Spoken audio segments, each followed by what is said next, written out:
बोलो वृंदावन बिहारी लाल की जय। जय जय श्री राधे, जय जय श्री राधे। बोलो विष्णु भगवान की जय, बोलो सच्चिदानंद भगवान की जय। अघासुर का ऐसा रूप देखकर बालकों ने समझा कि यह भी वृंदावन की कोई शोभा है, और वे खेल ही खेल में वो ऐसा मानने लगे कि यह मानो अजगर का खुला हुआ मुंह है। कोई कहता, मित्रों भला बतलाओ तो, यह जो हमारे सामने कोई जीव सा बैठा है, यह हमें निगलने के लिए खुले हुए किसी अजगर के मुंह जैसा नहीं है? इस प्रकार कहते हुए वे ग्वाल बाल बकासुर को मारने वाले श्री कृष्ण का सुंदर मुख देखते और ताली पीट पीट कर हंसते हुए अघासुर के मुंह में घुस गए। अघासुर जो दैत्य था, जो अजगर का रूप धारण करके वहाँ बैठा हुआ था, उसके मुंह में घुस गए। उन अनजान बच्चों की आपस में की हुई भ्रमपूर्ण बातें सुनकर भगवान श्री कृष्ण ने सोचा कि अरे, इन्हें तो सच्चा सर्प भी, सच्चा सांप भी झूठा प्रतीत हो रहा है, इन्हें तो अजगर भी खेल नजर आ रहा है।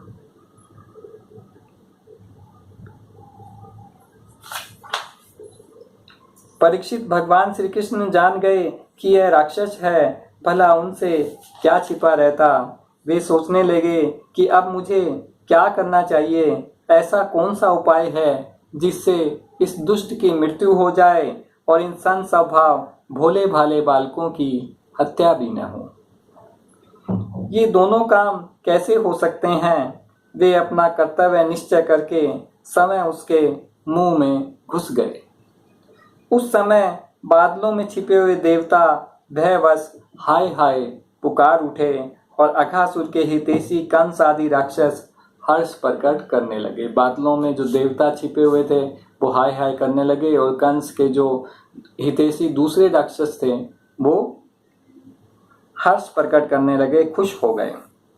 श्री कृष्ण ने देवताओं की हाय हाय सुनकर उसके गले में अपने शरीर को बड़े फुर्ती से बड़ा कर लिया। इसके बाद भगवान ने अपने शरीर को इतना बड़ा कर लिया कि उसका गला ही रुंध गया, आंखें उलट गई, वह व्याकुल होकर बहुत ही छटपटाने लगा। अघासुर व्याकुल होकर बहुत ही छटपटाने लगा, सांस रुककर सारे शरीर में भर गई और अंत में उसके प्राण ब्रह्मरंध्र फोड़कर निकल गए। उसी समय भगवान मुकुंद ने अपनी अमृतमयी दृष्टि से मरे हुए बछड़ों और ग्वाल बालों को जिला दिया और उनको सबको साथ लेकर वे अघासुर के मुंह से बाहर निकल आए। भगवान श्री कृष्ण अघासुर के मुंह से बाहर निकल आए। उस अजगर के स्थूल शरीर से एक अत्यंत अद्भुत और महान ज्योति निकली। उस समय उस ज्योति के प्रकाश से 10 दिशाएं प्रज्वलित हो गई। वह थोड़ी देर तो आकाश में स्थित होकर भगवान के निकलने की प्रतीक्षा करती रही। जब वे बाहर निकल आए तब वे देवताओं के देखते देखते उन्हीं में समा गई। बोलो सच्चिदानंद भगवान की जय। उस समय देवताओं ने फूल बरसाकर, अप्सराओं ने नाचकर बड़े आनंद से भगवान श्री कृष्ण का अभिनंदन किया।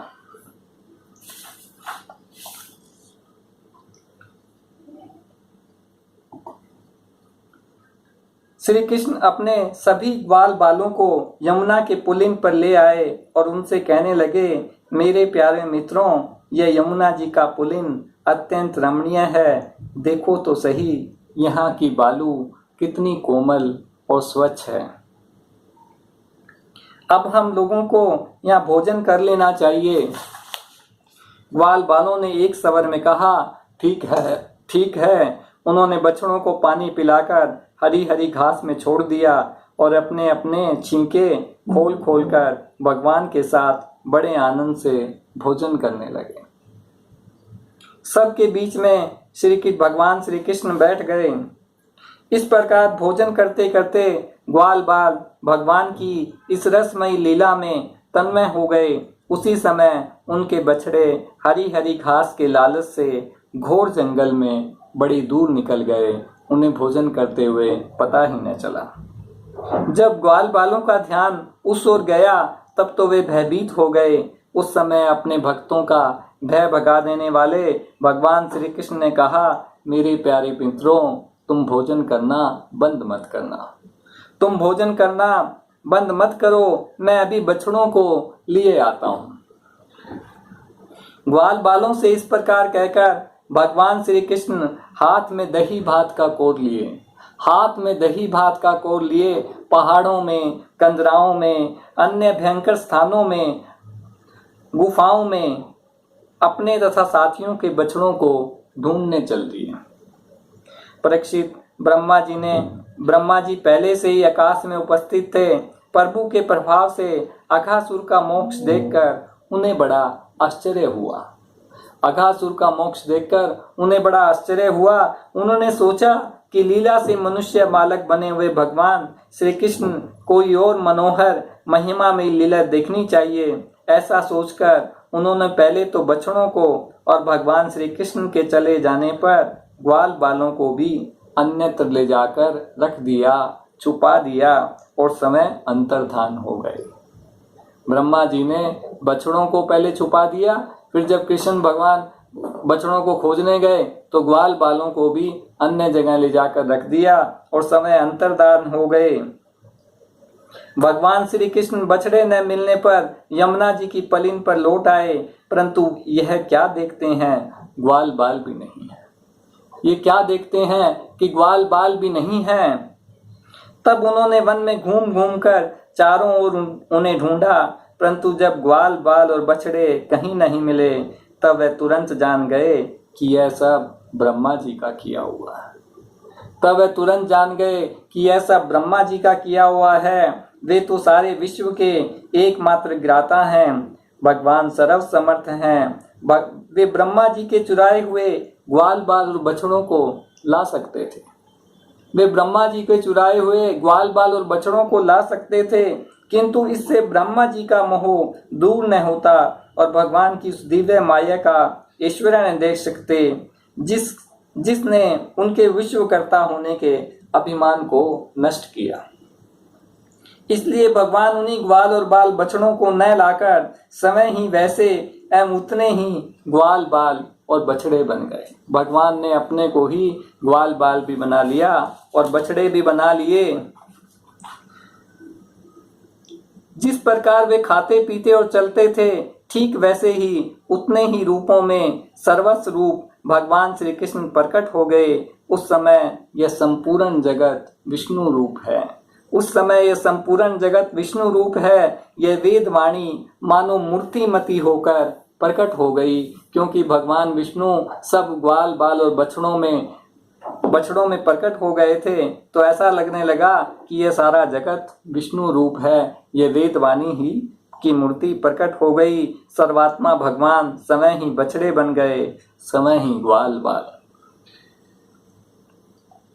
इस प्रकार श्री कृष्ण बछड़े और ग्वाल बालों के बहाने गोपाल बनकर अपने बालक रूप से वत्स रूप का पालन करते हुए 1 वर्ष तक वन और गोष्ठ में क्रीड़ा करते रहे। 1 वर्ष तक भगवान ग्वाल बाल और बछड़ों के रूप में घूमते रहे। ग्वाल बालों के घर गए, वहां उनकी माताओं को सुख दिया, बछड़ों की माताओं को, गायों को सुख दिया। परीक्षित, जब तक ब्रह्मा जी ब्रह्मलोक में वज्र में लौट आए, तब तक ब्रह्मा जी ब्रह्मलोक से वज्र में लौट आए। उनसे कालमान से अब तक केवल एक त्रुटि, जितनी देर में तीखी सुई से कमल की पंखुड़ी छिदे।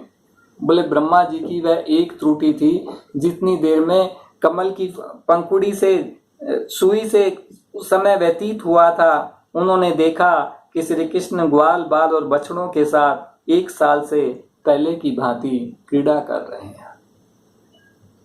वे सोचने लगे, गोकुल में जितने भी ग्वाल बाल और बछड़े थे, वे तो मेरी मायामयी मैया सैया पर सो रहे हैं। बोले गोकुल में जितने भी ग्वाल बाल और बछड़े थे, उन्हों को तो मैंने अपनी मायामयी सैया पर अपनी योग माया से सुला दिया था। उनको तो मैंने अपनी योग माया से अचेत कर दिया था। वे तब से अब तक सचेत नहीं हुए। तब मेरी माया से मोहित होकर ग्वाल बाल और बछड़ों के अतिरिक्त ये उतने ही दूसरे बालक तथा बछड़े कहाँ से आ गए?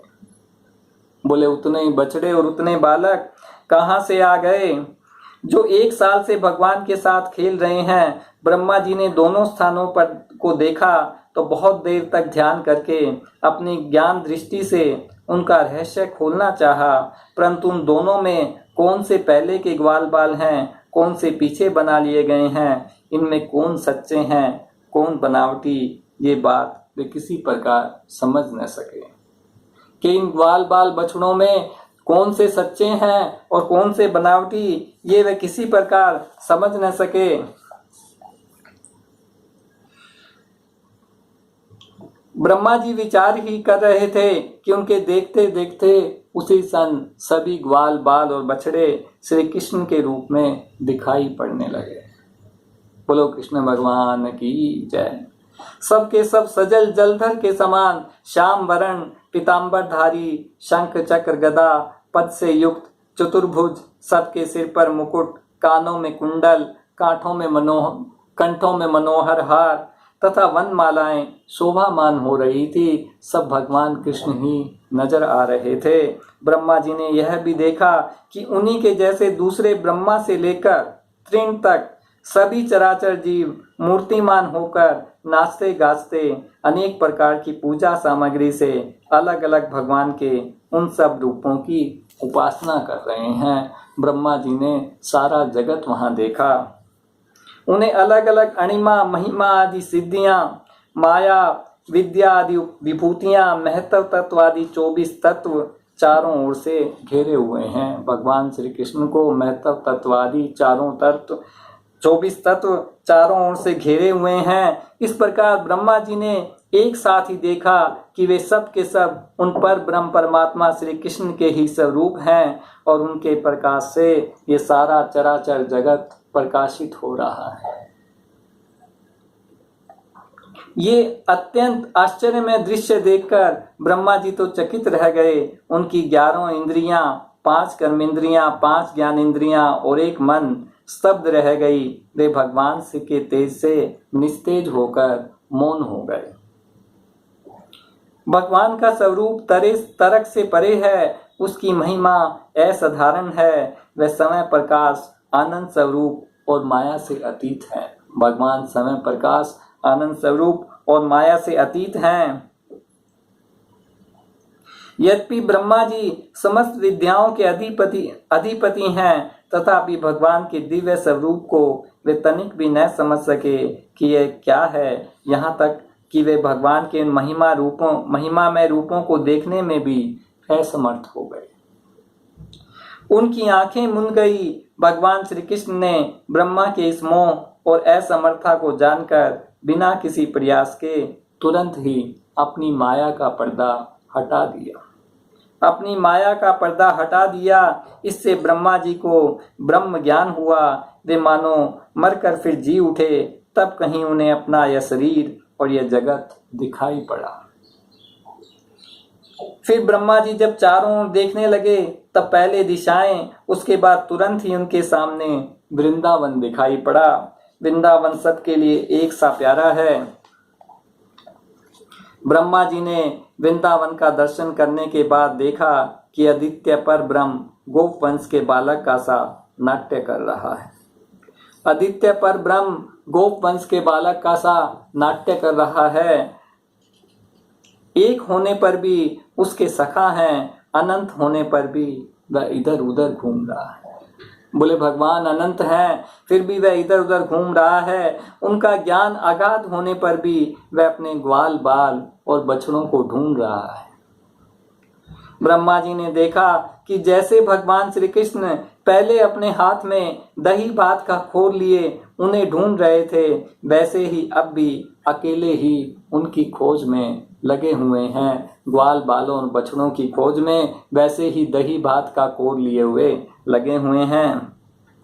भगवान को देखते ही ब्रह्मा जी अपने वाहन हंस से कूद पड़े और सोने के समान चमकते हुए अपने शरीर से पृथ्वी पर दंड की भांति उनके चरणों में गिर पड़े। फिर धीरे धीरे उठे और अपने नेत्रों के आंसू पोंछे और एकाग्रता के साथ गदगद वाणी से भगवान की स्तुति करने लगे। ब्रह्मा जी ने कहा, प्रभु एकमात्र आप ही स्तुति करने योग्य हैं। प्रभु एकमात्र आप ही स्तुति करने योग्य हैं। मैं आपके चरणों में नमस्कार करता हूँ। आपका यह शरीर वर्षाकालीन मेघ के समान श्यामल है। इस पर स्थित बिजली के समान झिलमिल करता हुआ पीताम्बर शोभा पाता है। आपके गले में गुगंची की माला, कानों में कुंडल तथा सिर पर मोर पंखों का मुकुट है। पीताम्बर लहरा रहा है। आपके कमल से सुकोमल परम सुकुमार चरण और ये गोपाल बालक का मधुर वेश, मैं और कुछ नहीं जानता, बस मैं इन्हीं चरणों पर निछावर हूँ।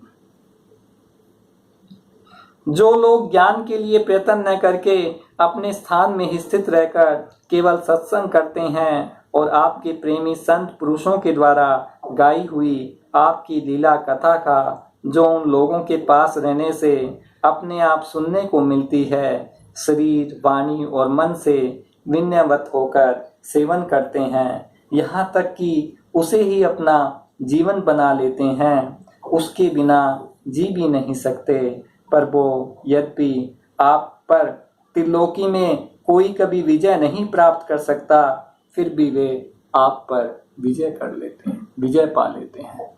बोले जो आपकी कथाओं को सुनते रहते हैं तथा उनको सुनना ही अपना जीवन बना लेते हैं, वो आप पर विजय पा लेते हैं। आपके संतों का सेवन करते हैं और आपकी कथाओं को सुनते रहते हैं, वो उन्हीं को जीवन बना लेते हैं और उनके बिना जी नहीं सकते। वो आपके ऊपर विजय पा लेते हैं, आप उनके प्रेम के अधीन हो जाते हैं। भगवान आपकी भक्ति सब प्रकार के कल्याण का मूल स्रोत है, उद्गम स्थान है। जो लोग उसे छोड़कर केवल ज्ञान की प्राप्ति के लिए, बोले जो लोग भक्ति को छोड़कर केवल ज्ञान की प्राप्ति के लिए श्रम उठाते हैं, दुख भोगते हैं, उनको बस क्लेश ही क्लेश हाथ लगता है और कुछ नहीं मिलता। हे अच्युत, हे अनंत, इस लोक में पहले भी बहुत से योगी हो गए हैं। जब उन्हें योग आदि के द्वारा आपकी प्राप्ति न हुई, तब उन्होंने अपने लौकिक और वैदिक समस्त कर्म आपके चरणों में समर्पित कर दिए। उन समर्पित कर्मों से तथा आपकी लीला कथा से उन्हें आपकी भक्ति प्राप्त हो गई। उस भक्ति से ही आपके स्वरूप का ज्ञान प्राप्त करके उन्होंने बड़ी सुगमता से आपके परम पद की प्राप्ति कर ली। बोले आपकी भक्ति से आपका पद बड़ी सुगमता से मिल जाता है। हे अनंत, आपके सगुण निर्गुण दोनों स्वरूपों का ज्ञान कठिन होने पर भी निर्गुण स्वरूप की महिमा इंद्रियों का प्रत्याहार करके शुद्धंतकरण से जानी जा सकती है। बोले दोनों स्वरूपों का ज्ञान कठिन होने पर भी निर्गुण स्वरूप की महिमा इंद्रियों को वश में करके शुद्धकरण से, शुद्ध मनकरण से जानी जा सकती है। इसलिए जो पुरुष क्षण क्षण बड़ी उत्सुकता से, जो पुरुष प्रत्येक क्षण बड़ी उत्सुकता से आपकी कृपा का ही भली भांति अनुभव करता रहता है और प्रारब्ध के अनुसार जो कुछ सुख या दुख प्राप्त होता है, उसे निर्विकार मन से भोग लेता है, एवं जो प्रेम पूर्ण हृदय, गदगद वाणी और पुलकित शरीर से अपने आपके चरणों में समर्पित करता रहता है। बोले जो पुरुष अपने आप को आपके चरणों में समर्पित करता रहता है, इस प्रकार जीवन व्यतीत करने वाला पुरुष ठीक वैसे ही आपके परम पद का अधिकारी हो जाता है, जैसे अपनी पिता की संपत्ति का पुत्र। बोले जो सुख दुख को निर्विकार मन से भोग लेता है और अपने आप को आपके चरणों में समर्पित करता है, वह आपके परम पद का वैसे ही अधिकारी हो जाता है जैसे पिता की संपत्ति का पुत्र। प्रभो, मेरी कुटिलता तो देखिए, आप अनंत आदि पुरुष परमात्मा हैं और मेरे जैसे बड़े बड़े मायावी भी आपकी माया के चक्कर में हैं, फिर भी मैंने आप पर अपनी माया फैलाकर अपना ऐश्वर्य देखना चाहा। बोले प्रभु, मुझे क्षमा कीजिए, मैंने आप पर अपनी माया फैलाकर अपना ऐश्वर्य देखना चाहा। प्रभु, मैं आपके सामने हूँ ही क्या आग के सामने चिंगारी की भी कुछ गिनती है? क्या आग के सामने चिंगारी की भी कुछ गिनती है? भगवान, मैं रजोगुण से उत्पन्न हुआ हूँ, आपके स्वरूप को मैं ठीक ठीक नहीं जानता। इसी से अपने को आपसे अलग संसार का स्वामी मान बैठा था। मैं अजन्मा जगत करता हूँ, इस माया के मोह के घन अंधकार से मैं अंधा हो रहा था। बोले, मैं अजन्मा जगत करता हूँ, मैं ही जगत को बनाने वाला हूँ, इस अज्ञान से अंधा हो रहा था। इसलिए आप यह समझकर कि यह मेरे अधीन है, मेरा भृत्य है, मेरा दास है, इस पर कृपा करना चाहिए, मेरा अपराध क्षमा कीजिए। ब्रह्मा जी कहते हैं, मेरा अपराध क्षमा कीजिए मेरे स्वामी। प्रकृति, महत्व तत्व, अहंकार, आकाश, वायु, अग्नि, जल और पृथ्वी रूप आवरणों से घिरा हुआ यह ब्रह्मांड ही मेरा शरीर है। ब्रह्मा जी कहते हैं कि अग्नि तत्व, महत्व तत्व और आकाश, वायु, अग्नि, जल और पृथ्वी रूपी आवरणों से घिरा हुआ यह ब्रह्मांड ही मेरा शरीर है, और आपके एक रोम के छिद्र में ऐसे ऐसे अगणित ब्रह्मांड उसी प्रकार उड़ते रहते हैं।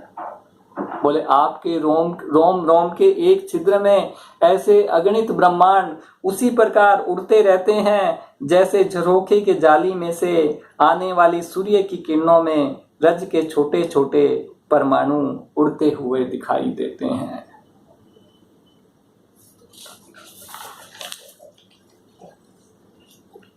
यह संपूर्ण जगत स्वप्न के समान असत्य, अज्ञान रूप और दुख पर दुख देने वाला है। आप परमानंद, परम ज्ञान स्वरूप एवं अनंत हैं। ये माया से उत्पन्न एवं विलीन होने पर भी आपसे, आपकी सत्ता से सत्य के समीप प्रतीत होता है। यह माया से उत्पन्न एवं विलीन होने पर भी आप में, आपकी सत्ता से सत्य के समान प्रतीत होता है। प्रभु, आप ही एकमात्र सत्य है, क्योंकि आप सबके आत्मा जो है।